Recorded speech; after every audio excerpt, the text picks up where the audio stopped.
it was getting to the point it was dangerous. Sure. We actually found, I did the research on that, and when I was on the board there, you might want to think about, there was a company we found out of, I believe it was in St. Louis in Missouri. It was called Miracle Recreation Equipment. And go over and take a look at the equipment we had put there.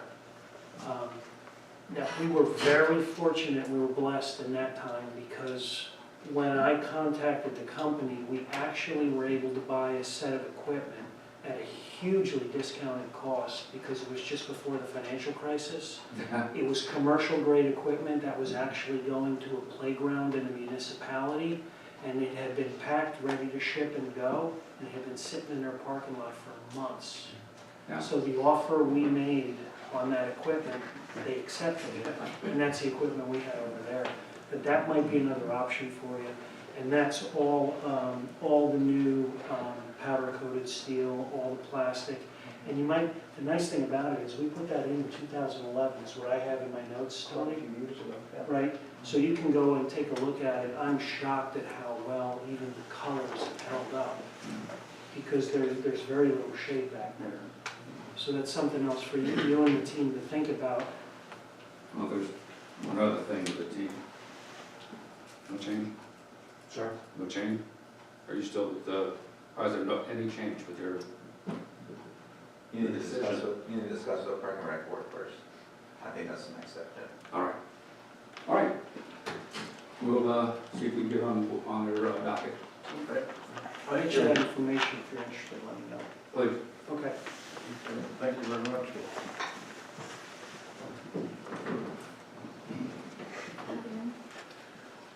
Thank you.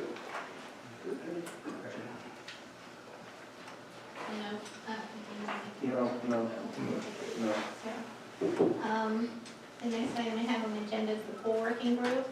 We were asked to get that group back together and meet again, and that's going to be March 3rd at 5 o'clock. So I have a March 2nd and a March 3rd meeting. The other item we had was Verizon cell phones. We did get one phone in here for the guys to test out.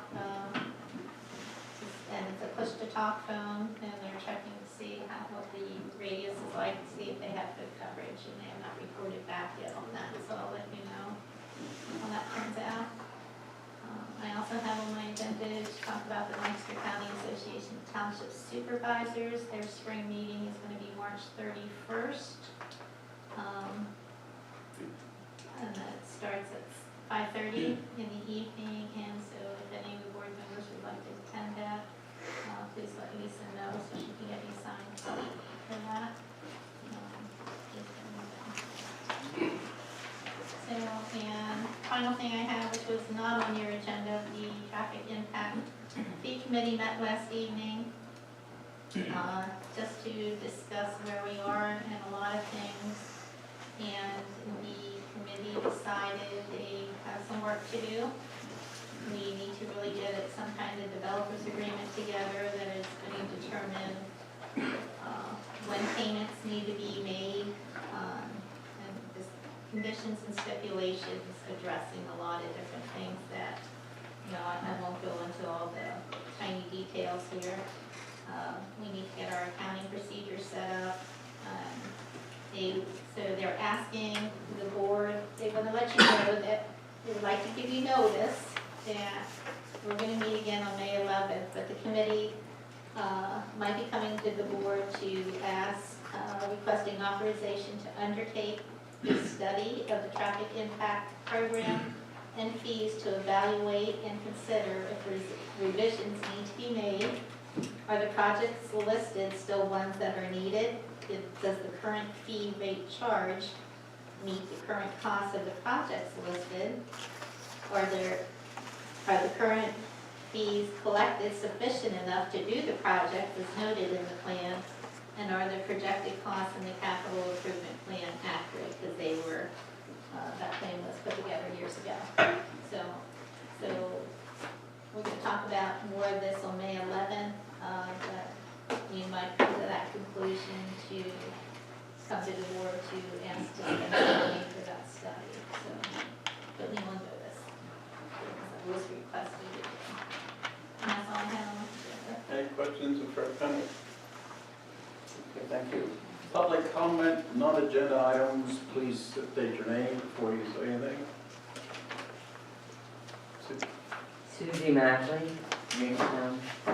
I think this question is for RC, but I just saw this in the newspaper, and I was sort of taken by it, that you were appointed Marketing and Economic Development Coordinator in an effort to attract new businesses. That was that's the beginning of the year, when we have the roles and responsibilities for the supervisors. Yeah. Well, do you want to explain that? Marketing and economic? Sure. The idea behind that is what we have been talking about the last couple of years is, now that we have WRDA in place, are there other things we could potentially be looking at to help economically develop East Cocalico, grow East Cocalico? What are the possibilities of working with other municipalities?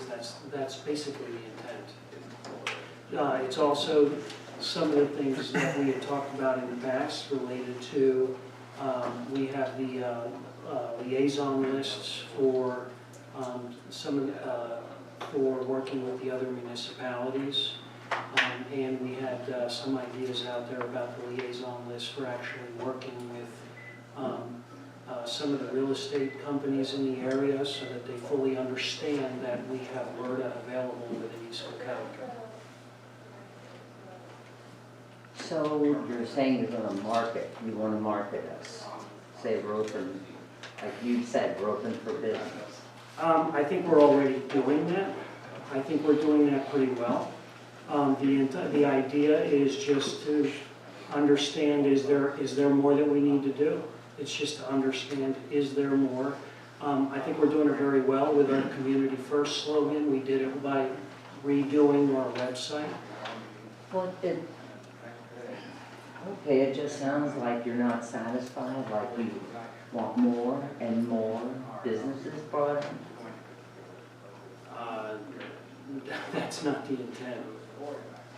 Okay, I'm still not sure what it is then. Because marketing means you're going to sell yourself. There's no Sell the market. township. There's no marketing for me to do unless this board authorizes whatever it is we need to do. The intent of that is strictly, as I said, there's a number of things we started working on last year and the year before, and it's to oversee and coordinate those efforts. Some of the Give me an ideas. example. Great. I'm just trying to Sure. understand. One of the examples is we now have all of our police cars that have been branded with the Community First slogan. Our fire apparatus is all being rebranded with the Community First slogan to show the unity. The road crew has the Community First slogan on all of their vehicles. That's the intent. The website was part of that. We had a website that had not been updated in how many years? I forget how long, well before I was here. So the website was another one, and that's the purpose of that. Jeff Carter, I have a comment to that. Who's paying to rebrand the vehicles for Community First slogan? We did as a board. So I should say the township has. So when we asked the chief to do that, when we asked the fire departments if they were going to do that, we asked them to submit those bills to us, to the township. Yeah. And you have paid. And the rebranding, and to answer that question, the rebranding really is just the tagline of Community First that we all agreed to go with. Any other questions or comments? Okay, I'm going to recess. I'm sorry. Go ahead, I'm sorry. Okay, that's all right. My name is Marie Siffler, and my address is 30 through 40 North Reamstown Road in Reamstown. I am the owner of Good Siffler Funeral and Cremation Center. And I'm here tonight because of an invitation that Amy Niemeyer gave at the end of the zoning hearing. She openly said, you know, hey, we ought to attend this. And so I'm here, which I've enjoyed this. I'm happy to be here. The first thing that I just wanted to bring up is that there are some speed awareness screens on North Reamstown Road. They're no longer working. I know that that's been an issue there on Reamstown Road, and I'm very aware that it is my business that brings in a lot of traffic, a lot of outside traffic and inside traffic coming to see families at the funeral home. Requires there's a lot of cars, requires a lot of parking. I would just like to offer to you, especially at my entrance area, if you would ever like to have a police officer sit there on our property and monitor that, I am more than welcome. I more than welcome them if they would like to be there. We usually keep a cone up at that entrance because we have people who zoom through our horseshoe area, but if they want to take the cone down, we welcome them there. Then my other thing tonight is just regarding last week's zone hearing, regarding the 1 North Reamstown Road, the Wells Fargo bank property that the applicant is intending to use as a funeral home. Now, this would be the second time that residents of Reamstown have come out to oppose that applicant. The first time it was turned down. But this last time, just to highlight a few things, over 7 residents actually took standing against that applicant. That included myself. It even included not only just the local residents, but even St. Paul's Church took stand against that application. Even after 3 hours of discussion, over 13 residents spoke in comment against the applicant. And that included both churches on Church Street and the Reamstown Park, as well as, again, local residents. And so what I'm asking is that this applicant be reviewed and is denied, but denied for a final time, but not just on technicalities. Not just on the technicalities of that last time, but for a final time to really get into the substantial issues that are there as far as actually moving human remains in and out of a building without cover. And the place is just too small to operate a funeral home. There's certainly not enough parking. And parking, along with having a funeral processions and an ATM going at the same time in that square, it belongs in a C3. And the traffic, especially there for the emergency scenarios right there with the Reamstown Fire Company. These are substantial issues with the use of that property as a funeral home. And I just hope that that is really taken into deep consideration and not just based on technicalities. Lastly, I wasn't sure if maybe this is something that the planning group can take a look at, the property or the application. I'm still kind of new at this. I'm not sure where that all gets involved, but if that would be a possibility. So last but not least, I just would like to ask that Reamstown residents don't have to come out to fight this again.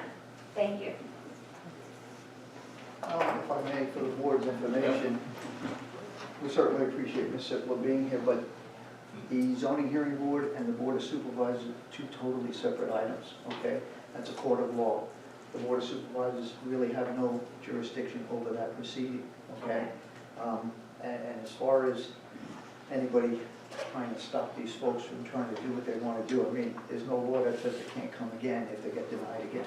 I understand, but thank you for hearing me. Yeah, no, not at all. In fact, we welcome that. And again, my personal opinion is he wasn't quite prepared for that hearing also. We'll see what the decision is. I don't vote. It's up to the board members, and it's in their hands. Thank you very Okay, much. so be at the next meeting, March. Okay. Okay. And I Thank you. would like to address the speed limit signs. Go ahead. They do work. What we do is we turn them off periodically for a couple of weeks at a time because we find that drivers become immune to them because they see them all the time. So we shut them down for a while and then we'll turn them back on again and then they. Okay, well, that sounds great, but again, you're welcome to use my area. I think we decided, 3 weeks? Yeah, some shut it down 3 weeks, then come back on again. Okay, any other comments? Yes, sir. I'm James Moore, I live at 6 East Church Street, adjacent to the property that was just discussed. I've lived there 4 years. I grew up in East Cocalico, West Cocalico all my life. I've been in front of the zoning board quite a few times and for other things over the years. And I wanted to bring some other concerns to the Board of Supervisors and to the police chief also. About Church Street in particular. It's a 35-mile-an-hour zone. I understand it's a state road, but it's a drag strip. So you'll have someone come up to the stop sign, hit the gas, and they're doing 100 miles before they go past the war memorial. We used to have a lot of police officers sit in the parking lot, do paperwork, monitor the traffic at the stop sign. Seems like that has died off here over the last couple months. Another concern is also brake retarders. It's 35 miles an hour. It's a flat road. These guys come flying down there. Right now, we don't have a whole lot of dump trucks, but we do have a lot of tractor trailers that go the whole way over to 322, or they go up to 272. They use that as a, going back and forth. There's a lot of truck back there. But when they come into that town, my house, it's 35 miles an hour, it's a flat road, there's no reason for brake retarders to even be in play on a flat road. So I'm just here to bring this up and ask that the board look at restricting it inside the town. I don't know the proper way to go about it either, but the brake retarders are kind of a joke. It's like they do it as a... You can restrict those. I don't know what the procedure is. Can't do it anyway. So if you have signs up in certain areas. Is that all, it's just strictly putting? Well, I think you have to pass an ordinance. Okay, ordinance. Can you do that on a state road? No, on the state road. Well, they would have to have a pen on that. I think that's what this gentleman was saying. Is your Yes, it's a state road, Church Street is a state road. Yeah, there's a couple that are, if I'm not mistaken, so I think you can investigate. I think you might have to do a traffic study, and we talked about it in Shannon recently. So it'd have to be a traffic study first, and then you can pass them. Now, Church Street? Yep, Church Street. Yeah, they're very annoying. And there's no need for it. I mean, like I said, I'm bringing this concern, Thank you. it's not a very pleasant thing at 5 o'clock in the morning when a tractor trailer comes down through there doing this. And it's clearly no reason other than they're just riding too fast. I mean, I invite any of you to come over there at 5:30 in the morning and listen to all the stuffy concrete trucks going to work or coming from work. It's kind of crazy, but it's the truth. So, Speed enforcement, specific speed enforcement in certain areas is somewhat difficult. And I know I could sit here and say, talk to your state representatives about radar bill that might get passed and all that kind of thing. But with the devices we use, that area would be difficult in reference to the rules that we have to follow. But that doesn't mean that I will put an email out tomorrow for requesting that, the area be, like you said, sitting at the park, doing paperwork, monitoring things. Just our presence hopefully will slow things down. And that's... along with that, I know these are normally up by the Reamstown school. Yes. We've noticed that you haven't been around a whole lot. It's kind of died down up in that area because that's another high-speed Yes. traffic. Yeah, oh, absolutely. And the speed detail grants that we get kind of go in cycles. So the next one's coming up. I'm not saying that's going to be a place that we're going to sit because I don't want to name where we're going to sit. There's a good possibility. But yes, we're well aware of that. Thank you. Yes, sir. Yes, ma'am. Denise Culp, I live at 1095 North Reading Road, which is right beside Westside Radiator. And it's the Jake break all night, even in the middle of the night when there's no traffic. They're driving too fast. Is there anything we can do? North Reading Road? That one we might have trouble. I mean, I know it's a heavily traveled road, but even in the middle of the night, I mean, I put earplugs in here. You know, it's just horrible, but they do drive way too fast. It's at my driveway too. Thank you. Anybody else? Okay, we're gonna recess for executive session for legal and personnel matters. And we'll come back and there will be no motions. Our next meeting will be at the Stevens Fire Hall, March 5th at 7. Thank you.